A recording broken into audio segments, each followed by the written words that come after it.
Nope. Nope, that's not, oh. That one. Great.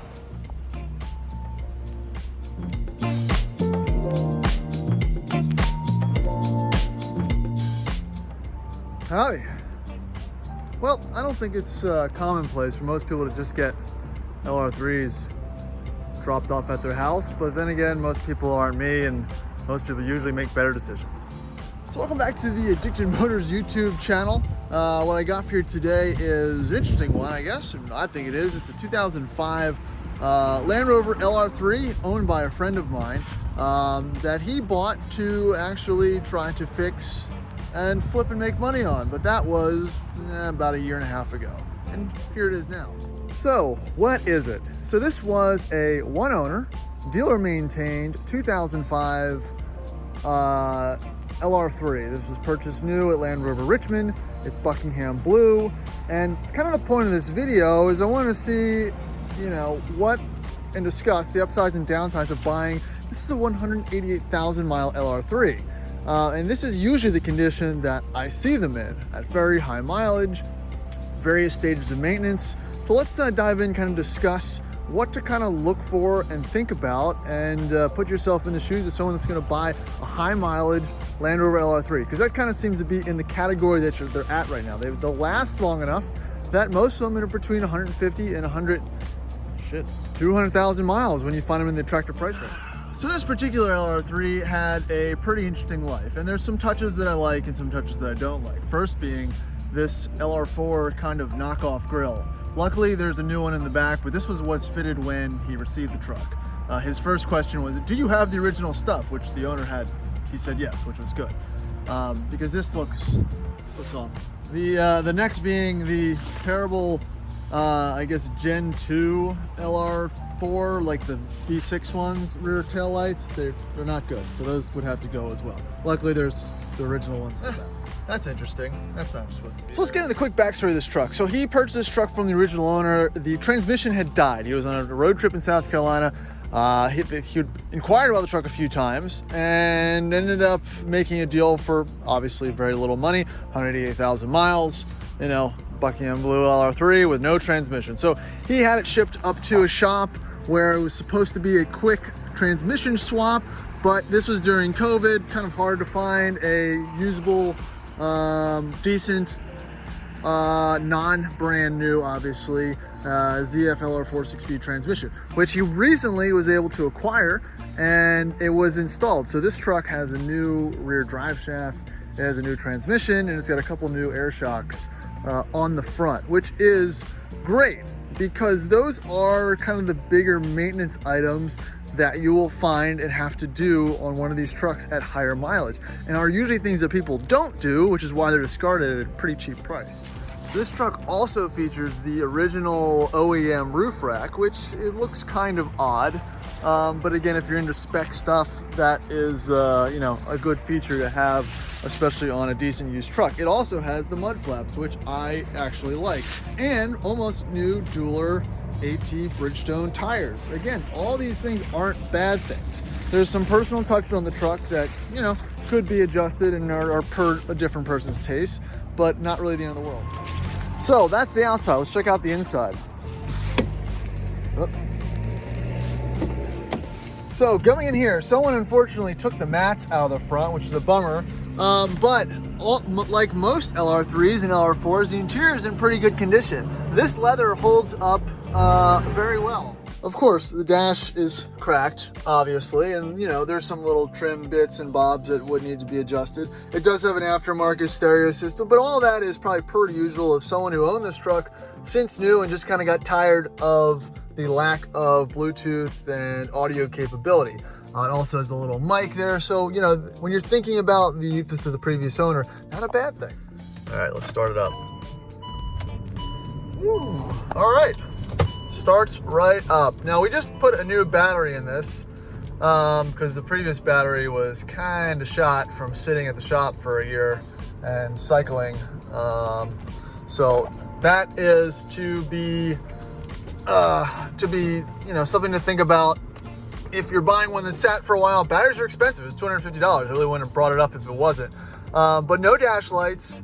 Again, these trucks pretty solid. If you're, let's talk about, Jaguar 4.4 V8, very smooth, very solid, not the most powerful engine, but it'll get you down the road. ZF 6B transmissions, also great applications. The problem with them, like most actual Land Rovers, is most owners don't do the fluid and filter service. So that's why you're gonna have transmission issues if they don't have a good maintenance history and record for them. Popping open the bonnet. This is a cold start. It's 39 degrees out here today, so you got your secondary air pumps and stuff going up, but check it out. This is exactly how you want to see it. It's not shined up. It's not greased or anything like that. It's just an honest engine bay right here. You've got orange coolant, as you should. Everything else is fine. It has a recent oil change. Again, the motor is nice, quiet.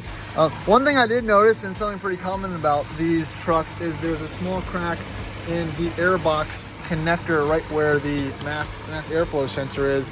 So that will definitely throw a check engine light eventually.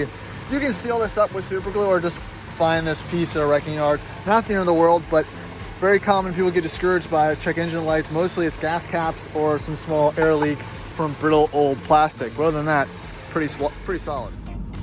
All right, so let's take this one for a spin.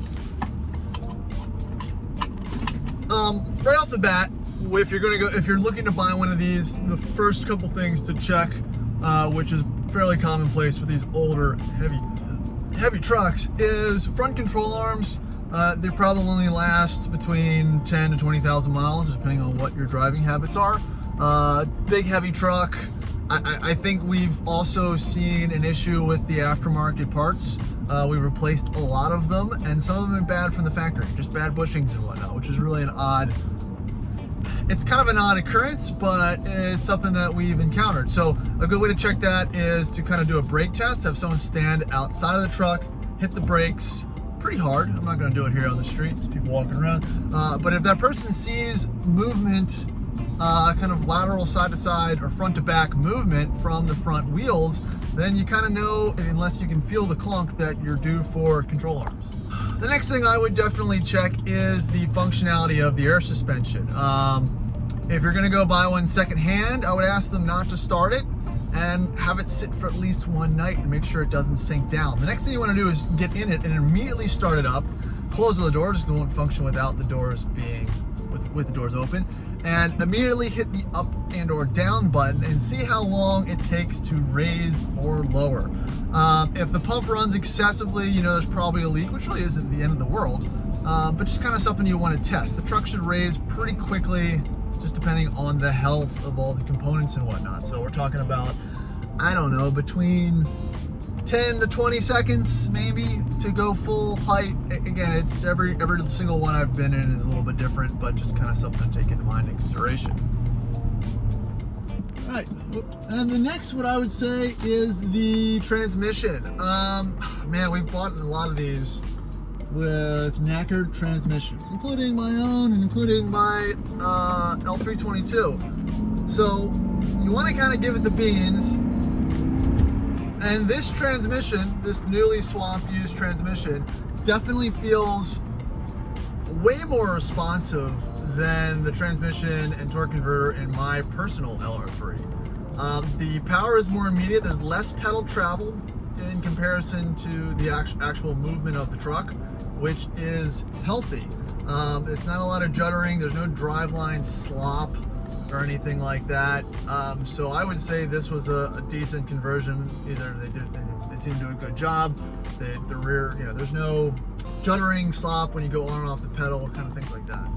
All right, another thing I would just check is the functionality of the AC heat, and I would also feel the carpets. If you saw in my last video, I'm trying to chase down some water leaks or water intrusion in my personal LR3. It's not soaking wet, but there's plenty of ways that water can get in, especially as these age and seals and whatnot get older. I was showing you how to check the sunroof drains and the AC heat drain. Both are easily accessed and tested very simply. You can check that video out. I'll link it above to show that. Also, the cowl seals can get brittle and age, and then the A-pillar grommets, if they've been replaced or they could be missing, which could allow water intrusion through the A-pillar. So lots of different possibilities, but you know, those are the little things I think that really sink these cars when owners hit that 140, 160,000 miles marks and they bring it into a dealer to get serviced, and then they have to spend, you know, 10 hours of labor diagging weird water leaks and stuff like that. That's where things get expensive and precarious, and I think that's where most people ditch these trucks. And last but not least, you're running through your checks, and again, this one has passed pretty much everything. It needs a little bit of massaging, right? Sometimes the hood latch sensor says that thinks the hood's open. It could probably use an alignment. I think I need air in the tires. Like I said, sealing up that crack. But you know, this is all DIY stuff. This is what makes a Land Rover a Land Rover, and it's the little things like that that kind of make it fun to work on. It might also need rotors and pads at some point, but nothing critical at the moment. But again, all DIY stuff requiring no special or extra tools. And the heated seats are working nice. But yeah, you know, it's clean, it's functional, it's smooth, the air suspension works, it's not too rusty. These don't really rust too bad. I always check around the rear hitch area and the control arms. Man, this guy is having a time in front of me. Hull Street, gotta love it. I had to pause the video getting actively cut off on Hull Street, which happens. But no, the last things I want to kind of go into is check the locks, check the door handles, make sure they all work. And make sure that the doors lock with the button and unlock, and if it doesn't trigger the alarm, then you know you have some door handle issues.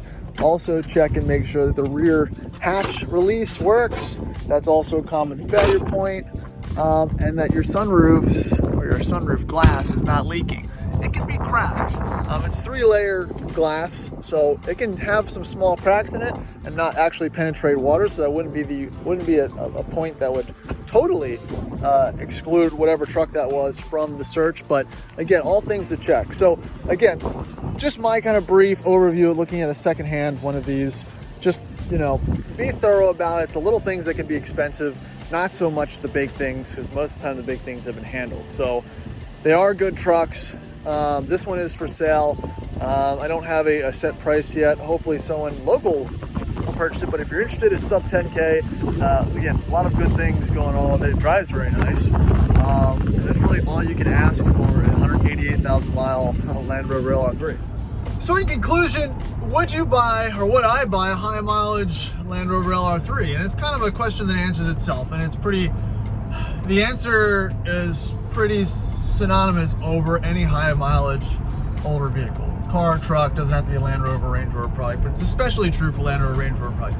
Buy the best one you can afford, and buy the one with the best maintenance history you can afford, and definitely drive it, see it in person. Buying sight unseen is a new trend that has absolutely exploded in the last 2 years during COVID, and I think has led to a lot of regretful purchases and whatnot. Just because it has good pictures doesn't mean it's a good truck. I think I'd rather have a little rough around the edges and be better mechanically sound than have a pretty truck that has a lack of maintenance. So it really is all about personal preference. You can still find deals out there, and again, I've got friends driving around 230, 240,000 mile LR3s with the 4.4 that have absolutely no issues, and some that are completely shot. So it really depends truck to truck. You know, you've got eyes, you know, if you're looking to make that purchase.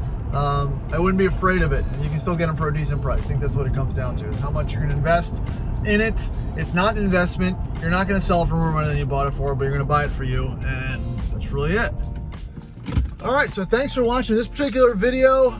Please like and subscribe. I appreciate all the support over the past couple of years for these videos. I know a lot of people are fans of the Land Rover content, and it just keeps coming up. Just remember to find your local Land Rover club and join. Do something fun. Go to an event.